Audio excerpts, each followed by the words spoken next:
Apa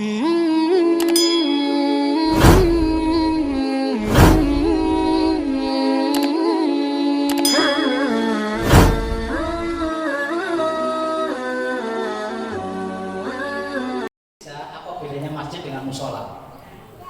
Kalau masjid untuk sholat Jumat, musola tidak. Ternyata dampaknya tidak sederhana. Ada orang yang tidak mau sholat tahiyat masjid di musola. Kata saya nggak ada tahiyatul musola katanya. Adanya tahiyat masjid. Oh benar juga jenengan dia.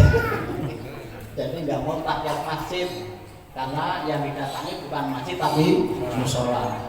Kira-kira naik Kanjeng Nabi terus tribun kira-kira ya. Itulah bahasa bisa berubah karena geografis, bisa berubah karena perubahan ruang. Sama makna imsak. Kalau kita baca di fikih sunnah, asyam di mana al-imsak anil muftirat min tulu'il fajri la yudhik syamsi. Yang namanya asyam adalah al-imsak, mencegah apa? Mencegah al-muftirat, hal-hal yang mestinya bisa untuk berbuka menjadi tidak boleh untuk berbuka, dari terbit fajar sampai terbenam matahari. Sehingga imsak menurut syariat, imsak menurut fikih adalah saat dimulainya puasa, saat dimulainya tidak boleh makan minum. Artinya imsak sama dengan waktu subuh. Jadi imsak sama dengan waktu subuh. Itu adalah syariat atau fikih. Tapi imsak waktu subuh menurut kalender ya Bapak Ibu, bukan menurut adzan masjid. Kalau adzan masjid pun telat. Jadi imsak menurut kalender. Sehingga imsak adalah kalau menurut syariat atau fikih, imsak adalah saat dimulainya tidak boleh makan minum. Tapi coba kalau Bapak Ibu lihat jadwal imsakiyah, nah gitu ya. Kalau Bapak Ibu lihat jadwal imsakiyah, apa kemudian subuh garis miring imsak? Buatan imsak sendiri, waktu subuh sendiri. Jam berapa waktu imsak? 10 menit sebelum subuh. Jadi inilah Indonesia. Jadi bahwa imsak adalah 10 menit sebelum subuh adalah khas Indonesia. Itu bukan syariat, tetapi budaya Indonesia. Jadi mestinya menurut syariat yang namanya imsak otomatis subuh. Tapi di Indonesia imsak adalah 10 menit sebelum subuh. Maka semua kompak. Kalau subuh jam 4.36, maka imsak adalah 4.26. Seragam minus 10 menit. Kok iso? Lah karena memang adalah pemahaman dalam konteks budaya Indonesia. Sehingga bukan berarti ulama Indonesia salah memahami imsak, bukan. Tapi inilah bagian dari kehati-hatian ulama Indonesia untuk umat Islam. Maka imsak adalah lampu kuning, belum lampu merah. Sehingga ketika bunyi sirine imsak masih ada waktu 10 menit, masih bisa menghabiskan 4 gelas lah ya. 4 gelas. Itu perubahan makna karena perubahan ruang. Perubahan makna karena perubahan ruang. Baik agama maupun apapun bisa berubah, bahasa karena ruang, perubahan ruang. Jadi air di Indonesia berubah menjadi udara di Inggris, kan gitu ya. Jadi air di Indonesia berubah jadi udara di Inggris. Karena air di Inggris sampai Indonesia menjadi udara. Nah, gitu kan. Ya, itu berubah karena geografis, pemaknaannya.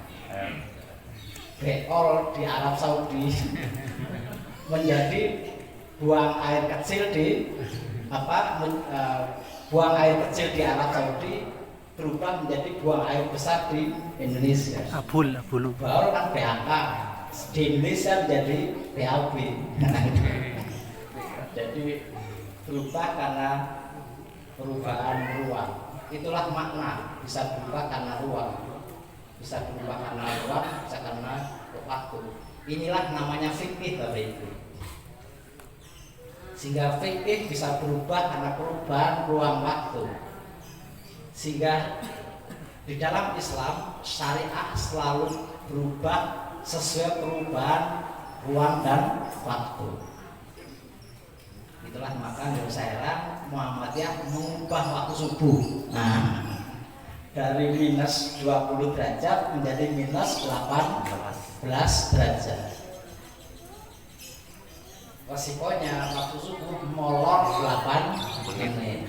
Wah enak kalau gitu ya, tambah siang. Kemarin dari telepon saya Pak Tasir, gimana nih kita berubah waktu subuh? Kita menjadi lambat seperti biasanya. Biasanya molor 30 menit kok enggak ada. Biasanya molor 30 menit ada protes, hanya molor karena 8 menit. Masih lumayan, kadang malah ada yang berjamaah duha dan subuh gitu. Jadi Bapak Ibu yang saya hormati, inilah fikih bisa berubah. Yang biasanya kita selama ini menggunakan patokan bahwa subuh adalah minus 20 derajat, sekarang diubah oleh tajik menjadi minus 18 derajat. Resikonya waktu subuh kita molor 8 sampai 9 menit. Itulah fikih. Tetapi NU dan pemerintah hampir tidak mungkin mengubah sampai detik ini. Mereka tetap bahwa subuh adalah minus 20 derajat. Sehingga tetap dengan jadwal yang ada. Pertanyaannya, mana yang benar waktu subuh? Minus 18 derajat atau minus 20 derajat? Podo ngerti nih. Kenapa matahari tidak bisa ngomong?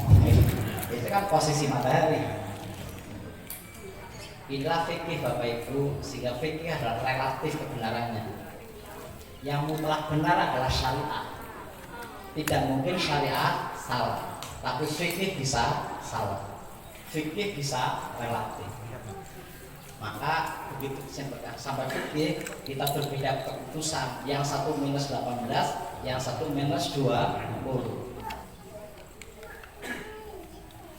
Lalu apa dasarnya kalau minus 20 dan minus 18? Bapak Ibu perlu paham, Quran Sunnah nyaris gak pernah bicara angka. Quran Sunnah nyaris gak pernah bicara angka. Tidak ada dalam Quran waktu subuh jam 4.36 orang bakal lorong Bapak Ibu. Orang bakal lorong. Nah terus apa 4.36 itu bid'ah? Gitu ya. Nggak ada. Tetapi kalau tidak ada angka, menungso bingung. Jam berapa kita sholat subuh? Harus ada angka. Tapi Quran Sunnah tidak pernah bicara angka.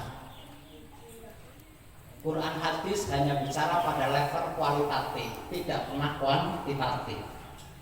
Makanya bingung nanti perbankan. Quran hanya mendiko riba, mendiko adil, mendiko baik. Bank tidak mungkin ngomong adil, ngomong baik. Bank mesti ngomong persentase. Berapa persentase yang adil? Nggak ada kejelasan. Maka begitu sampai muamalah jual beli, rumusannya nggak jelas. Kenapa? Quran nggak pernah bicara angka. Sunnah nggak pernah bicara angka. Padahal menungso kalau nggak ada angka bingung. Ya. Begitu transaksi sampai bank mesti ngomong berapa persen. Tapi Quran hadis nggak pernah bicara persentase. Maka tidak ada konsep perbankan syariah yang disepakati semua ulama, nggak ada. Tapi Bapak Ibu nggak usah ngomong bank syariah yang ada belum syar'i kan gitu kan. Kalau saya tanya yang ngomong syar'i, tolong buatkan konsep yang syar'i, diserani enggak? Ya, dengan gayanya Pak Tasir bank syariah belum syar'i, tolong buatkan yang syar'i. Ya. Tolong buatkan yang syar'i. Yang kayak apa? Bank yang syar'i itu. Ya paling hanya ngomong tok.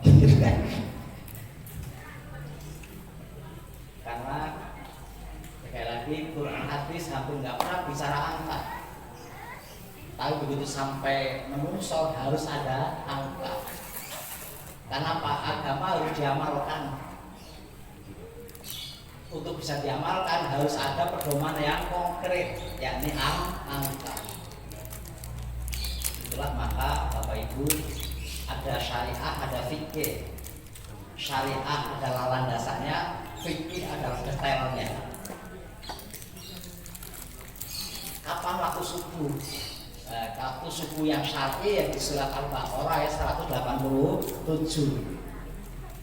yang berbunyi a'udzubillahi minasyaitonir rajim hatta yatabayyana lakumul khaytul abyadu minal khaytil aswadi minal fajr.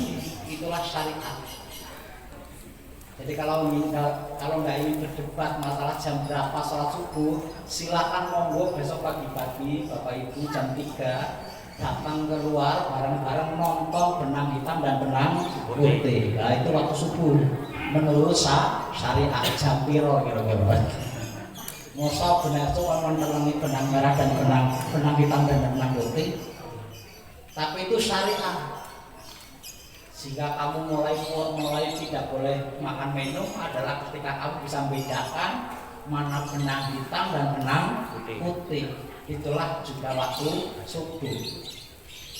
Sehingga kalau mau ditanya jam berapa waktu subuh menurut syariat, ya baca ayat ini. Nah itu ya. Jadi inilah syariat bahwa yang namanya waktu subuh atau saat imsak adalah saat dimana kita bisa membedakan mana benang putih dan benang hitam. Itu syariat. Jadi nggak pernah ngomong jam. Ya. Al-Quran tidak pernah mengatakan jam. Yang ada adalah tali atau ya kalau mungkin kabel lah ya. Jadi Bapak Ibu besok pagi jam 3 nongkrong di halaman, bawa kabel hitam dan kabel putih. Lampu semuanya dimatikan, ya. Jangan ada lampu. Jangan ada lampu, kemudian bareng-bareng nonton kabel hitam dan kabel putih atau benang hitam dan benang putih. Ketika sudah bisa membedakan, itu namanya waktu subuh.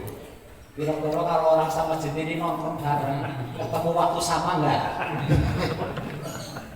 Sehingga aku sudah melihat bedakan yang satu belum lagi mengatakan malah wes batasnya orang usah ribut daripada berdebat orang usah subuhan. Nah, malah parah ya, malah parah. Inilah syariah Bapak Ibu. Sehingga syariat tidak pernah hampir bicara angka. Walaupun Bapak Ibu sering memaksakan angka di syariat, begitu atau ayat 60 bicara sedekah langsung mengatakan ada 8 asnaf. Di mana ada kata 8? Coba. Di mana ada kata 8 ayat itu enggak ada. Bid'ah gitu ya. Bid'ah. Enggak ada kata 8 di ayat itu. Tapi Bapak Ibu selalu mengatakan ada 8 asnaf. Allah enggak pernah ngomong 8. Ya. Allah tidak pernah mengendiko kata 8. Tetapi Bapak Ibu kena enteng yang 1, 2, 3, 4, 5, 6, 7, 8. Oh 8 asnaf. Allah nggak pernah mengendiko 8. Artinya apa? Bisa jadi zaman sekarang berkembang dari yang sekarang 8 bisa menjadi 10. Kenapa? Banyak komunitas-komunitas baru muncul yang berhak menerima sedekah. Bahkan di ayat ini nggak ada kata zakat, adanya adalah kata sedekah, nggak ada kata zakat.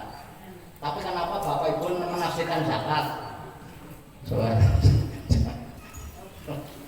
Nggak ada kata sedekah di ayat itu. Tapi kalau Bapak Ibu menjarang Idul Fitri, mesti menjadi kultum ayat ini kan, menjadi kultum dan mesti Bapak Ibu dengan beraninya mengartikan sebagai landasan zakat. Orang-orang kata zakat di ayat ini. Coba. Bapak Ibu ngerti perubahan dari zakat, dari infak, dari sedekah ke zakat. Nah, perubahan dari sedekah ke zakat. Gimana perubahannya? Oh salur itu pun betul usah mau ini malah kuliah yayan. Tapi itulah perubahan karena perubahan waktu. Ketika di Mekah dan ketika di Madinah itu bisa berubah ayat-ayat itu. Bapak Ibu yang saya hormati, sehingga tidak mungkin manusia tidak ada ketetapan waktu. Karena apa? Karena agama harus diamalkan. Maka untuk bisa mengamalkan syariat, maka syariat harus berubah menjadi fikih.